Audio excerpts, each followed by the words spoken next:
It is a garden unlike any other. The garden here is really a museum of plants. A colorful kaleidoscope of over 1 million flowers, ferns, and a forest. The garden has a kind of, I always say, a kind of ineffable charm. Go behind the scenes for a rare look inside a botanical archive that is preserving the legacy of history's greatest ecological explorers. Here's a specimen that was collected by Charles Darwin. And discover a world-class science and research program that is unlocking the secrets of the plant kingdom. How is it that we have maybe 400,000 species of plants? How did that happen? Why did it happen? And where did it happen? A place where visitors of the next generation get closer to nature. Seeing it through children's eyes sometimes makes you realize it's very simple, but it's very, very important. All come together at one of the city's most dynamic cultural institutions. We have many, many layers to what we accomplish. We're not just a beautiful place. Treasures of New York, the New York Botanical Garden, takes you on an exclusive tour where you'll be amazed at what lies beneath this historic landscape. This is a super long carrot. This program is made possible by Louis B. and Louise Hirschfeld Coleman, and Rosalind P. Walter. And now, from the New York Botanical Garden, here's Sigourney Weaver. Standing here surrounded by a lush green rainforest, it's hard to believe I'm actually in the Bronx. And yet, underneath this crystalline glass house, as well as throughout the grounds of the renowned New York Botanical Garden, it's impossible not to feel completely transported from the bustling New York City streets into a world of plants alive with wonder. From winter to spring, summer,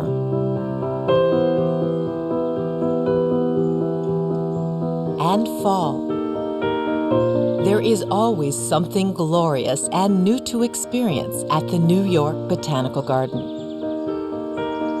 It's a destination that delights the senses and opens up a world of imagination. Spanning over 250 acres, the garden is an oasis, as well as one of the great cultural institutions of New York City and a National Historic Landmark. For over 120 years, it has been a haven for city dwellers looking to escape urban life, finding refuge in the tranquility of nature. I think almost everyone loves nature. I mean, people come to the garden really they look for peace, for a place of no stress. But this is not merely a public park. For here, you will find one of the largest and most stunning collections of plants in the world, with specialized gardens, sweeping landscapes, and an ancient forest. It is also a scientific institution at the forefront of botanical study. We are one of the world's centers for botanical research, and our scientists are naming 60 to 80 new species a year. And across all ages, the garden has served as an open-air classroom, eliciting moments of wonder and discovery. They understand how lettuce and tomatoes and peppers grow.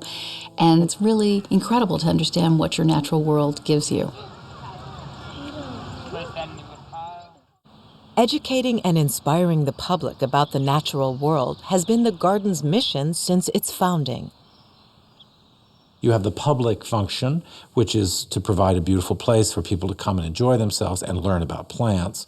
But also we're a big, major plant research and conservation institution. Gregory Long oversees the entire botanical garden, guiding it through the 21st century while preserving its legacy. It was the late 1800s, and New York City was a booming, industrious place where legendary tycoons were erecting shrines of culture to rival those in Europe. They knew what the cities of Europe were like in terms of their cultural and educational institutions, and they thought New York City should emulate those institutions and those cities. In the summer of 1888, Nathaniel Lord Britton and his wife Elizabeth, both botanists and members of New York City's elite academic community, traveled to England to visit the Royal Botanic Gardens at Kew. And they were swept away by it. They were swept away by the beauty of the Royal Botanic Gardens at Kew. When the couple returned, they were determined that New York City should have a great botanical garden of its own. They spent years fundraising to establish the garden. Finally, in the spring of 1891, the state of New York incorporated the New York Botanical Garden. The founding board included the likes of J.P. Morgan, Andrew Carnegie, and Cornelius Vanderbilt. Nathaniel Lord Britton led the team as the garden's founding director. They loved plants. They thought people should all love plants as much as they did. They thought that New York City school children and families should be learning about plants. The first task was to find the perfect site.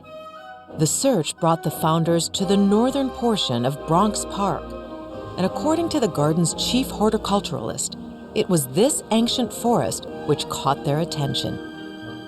They would walk through the forest and they would see native wildflowers, and they would see huge old oaks and hemlocks and tulip trees and sweet gums.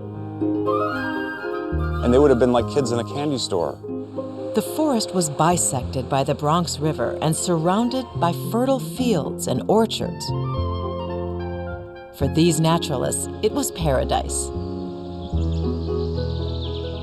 They had a slice of nature in New York City that would serve as the perfect foundation for the creation of an institution devoted to documenting, preserving, and celebrating the beauty of plants and nature. They picked this very beautiful, complicated, picturesque site, which is very, very incredibly labor-intensive. It's sort of imperial in scale. Britton and the founders set about designing a plan to display the world's plants. The initial layout of the grounds was drawn by Calvert Vaux, the co-designer of Central Park. The founders expanded his plan to include detailed gardens and plant collections. Not just the native plants of the old-growth forest, but plants from Asia, plants from Europe, plants from Africa. And to do so, they created systematic plant collections planted across the landscape surrounding the forest. And they planned for 2 new buildings, a museum and a conservatory, each serving distinct roles in the garden's cultural identity. One represented the academic and the research function of the garden, and one represented the public education aspect of the work of the institution.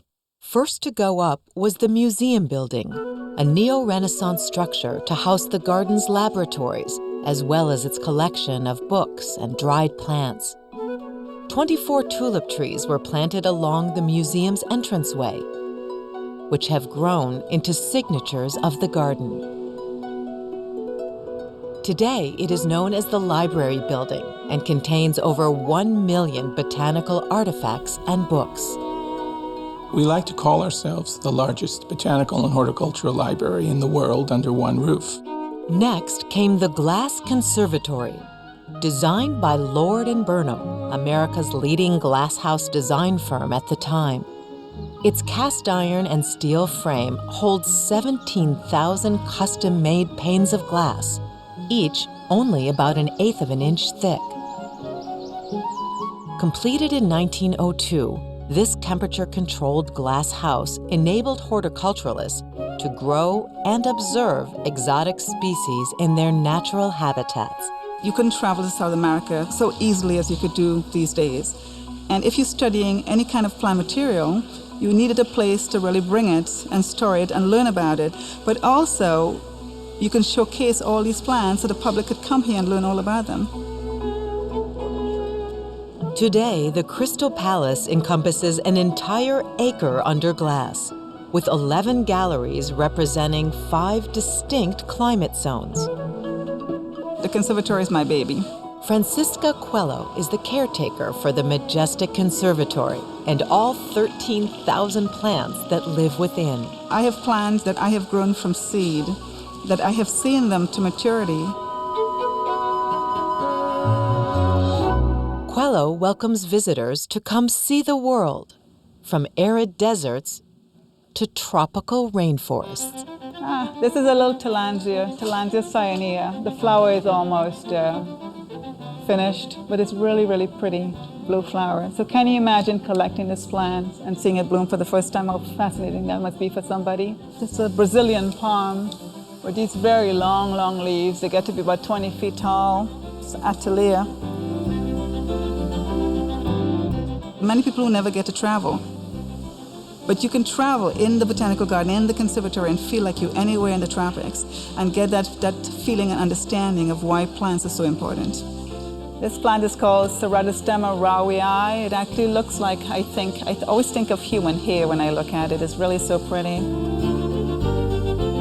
Thunbergia, the clock vine, another climbing plant, really pretty.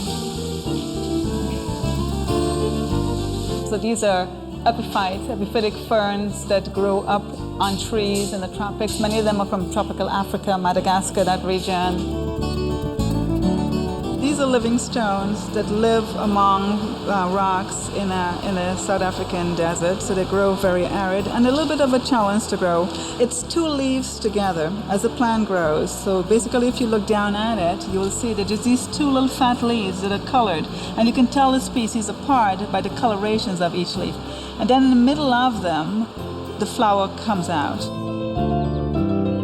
The Conservatory also plays host to special exhibitions throughout the year. A highlight is the acclaimed annual Orchid Show. It's the largest exhibition of orchids in the country, displaying thousands of these celebrated plants. Orchid enthusiasts come and photographers come, and people come to really learn about why these plants are so different, what makes them so unique.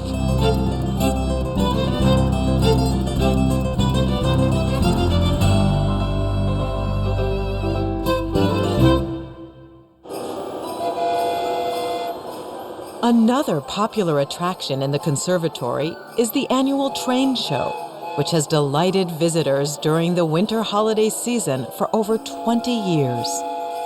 It is a magical landscape with more than a dozen model trains zigzagging around 140 replicas of iconic New York bridges and buildings, all constructed entirely out of plant materials.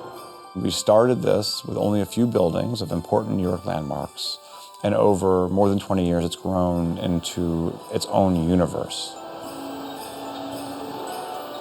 Favorites include the Empire State Building, Yankee Stadium, and even this iconic conservatory. It's such a grand old building. It is really, I think, the most beautiful, most remarkable conservatory in the world. Outside the conservatory, a sprawling 250-acre landscape awaits, with over 1 million plants growing in 50 gardens and individual collections, on display year-round for anyone to enjoy. The garden here is really a museum of plants. If you think about a museum, you think about looking at beautiful paintings or maybe a sculpture, but when you come here, if you really look at the plants, you'll see that they are every bit as beautiful as any painting that you can see. Kristen Schleider curates all the outdoor gardens and plant collections. This is the Peggy Rockefeller Rose Garden, designed in 1916 by Beatrix Farran. It contains more than 4,000 roses, over 600 varieties.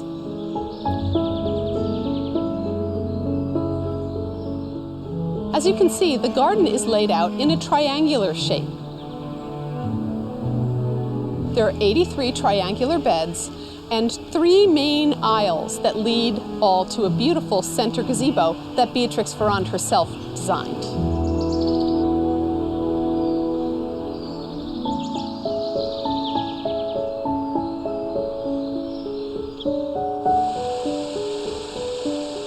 This is the Rock Garden.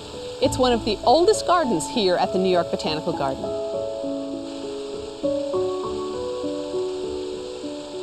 It was designed in the late 1930s by T.H. Everett.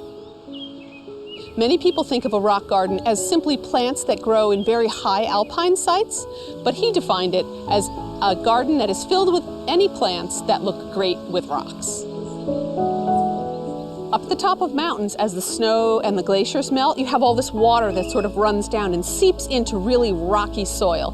We've duplicated that as best we can. And there, as you can see, the stream that runs through some very rocky soil. And since it's their natural sort of habitat, we've put lots of high alpine plants here. Like works of art that have come to life, these gardens abound with beauty.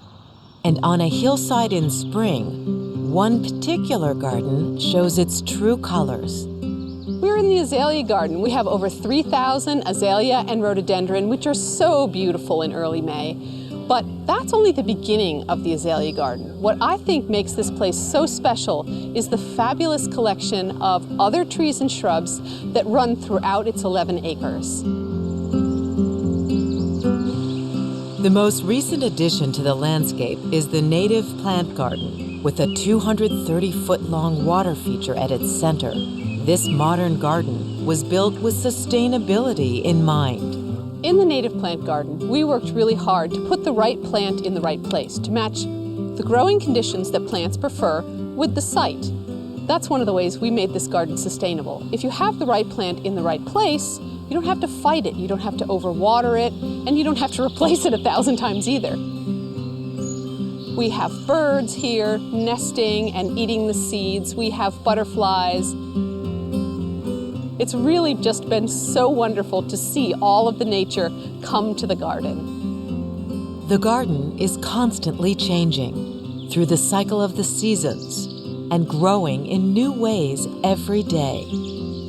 A visit any day of the year is a chance to be surrounded by life. But the garden is not only dedicated to showcasing plants that are alive. Tucked away and hidden deep within this building is an extraordinary history of the plant kingdom, an archive rarely ever seen by most visitors. This herbarium holds a trove of over 7 million dried plants that have been collected for centuries from around the world. Like an encyclopedia, botanists use these preserved specimens as a reference to help identify and name newly discovered plants.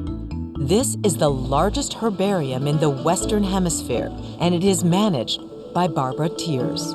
When the plant specimens first arrive at the garden, they come in here, right from the field. And those are waiting to be identified.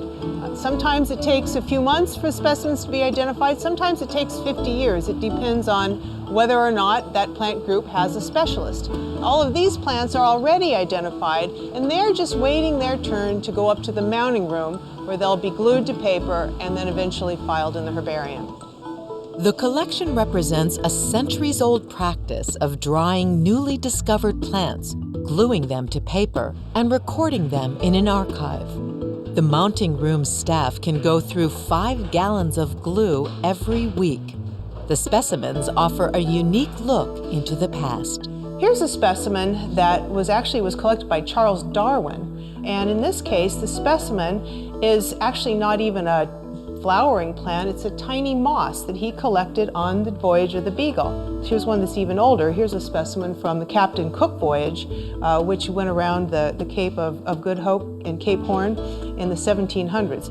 You can tell from this specimen, really, if you were to just show that to a botanist, they wouldn't know if it was collected 10 years ago or 2 centuries ago. As long as they're kept dry and flat and away from bug damage, they last indefinitely. To this day, botanists in the field are still sending 30 to 50,000 new plant specimens a year to the herbarium. It is just one of the many ways the garden has led the world in plant science. Since its inception, the garden has been a hub for scientists, sending them on field expeditions to discover new species and providing facilities in which to study them. Even Thomas Edison conducted research here in the 1920s, searching for a domestic source of rubber. Today, scientists at the garden work in a state-of-the-art laboratory, studying plants on a molecular level, sequencing their DNA, and understanding how they are related to each other. So how is it that we have maybe 400,000 species of plants? How did that happen? Why did it happen? Where did it happen? Asking questions like these has always been at the core of the garden's science program. Today, it is a global operation, with a herbarium being digitized into an online database so that scientists around the world may easily access its collection. And from the laboratory to field research, the goal still remains to discover and identify the world's plants in order to conserve them. We may be pushing somewhere between 20 and 30% of the world's plant species into an inexorable decline in the road to extinction. We simply can't think constructively about how to conserve a group of organisms when we don't know what they are. Conservation awareness is the cornerstone of the garden's mission. And for a garden in the middle of a city, that mission poses an even greater challenge. We have quite a set of serious responsibilities, I think, as an institution, as the next generation comes online. And they are very removed from the natural world.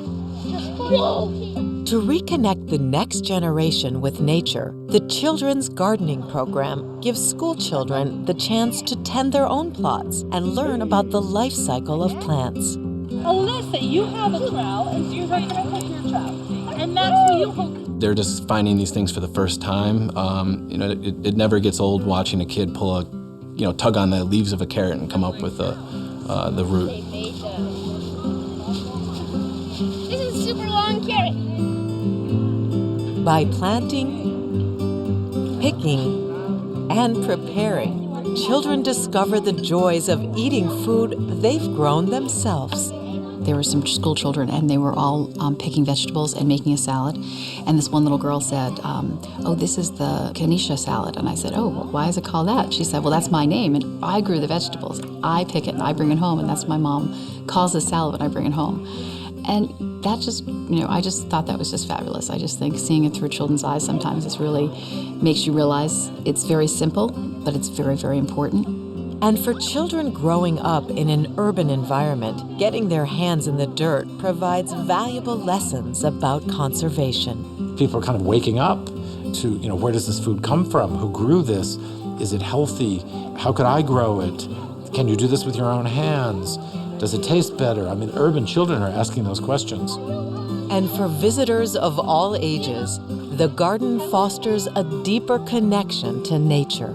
We just hope that people will learn about plants and learn to love them as much as we do, and that will make them better and more thoughtful citizens. And I hope that they're inspired to go back to wherever they're from, whether it's Brooklyn or Bangladesh, and be a little bit more committed, a little bit more engaged with nature and plants and the environment. It is the same fundamental goal shared by the garden's founders, who long ago conceived of a place to cultivate, study, and conserve the natural world. You feel like it's Eden for me sometimes, and I think what a remarkable thing we're doing here, to be able to grow these incredible tropical plants in the middle of New York. How great is that? It's just really amazing. When people go through and stroll through the garden, they're getting a picture of beauty. They're getting all the landscape, the artistic view of the plant world, but they're also seeing the tremendous diversity of those plants. And so that's a big part of what science is doing. It's trying to understand that and then relay that to the general public. Whether you're just looking for peace or whether you're looking to pursue a passion in a specific sort of plant, any New Yorker can come here and find something to just spur them on to greater pursuit of their passion.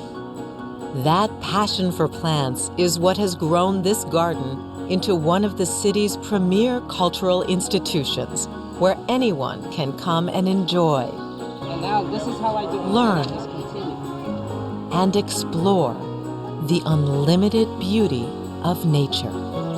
The garden has I always say, a kind of ineffable charm. Maybe it's partly the historic landscape, the conservatory itself,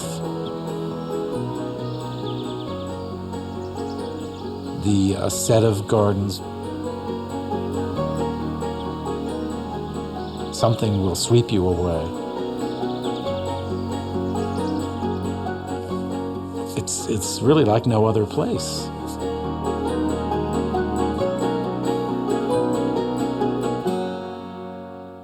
Year after year, season after season, the New York Botanical Garden, with its vast collection of plants, continues to delight visitors from all over the world. And the garden will always be an important place for conservation and learning to ensure the future of the plant kingdom for many generations to come. I'm Sigourney Weaver. Thank you for watching Treasures of New York, the New York Botanical Garden. This program was made possible by Louis B. and Louise Hirschfeld Kuhlman and Rosalind P. Walter.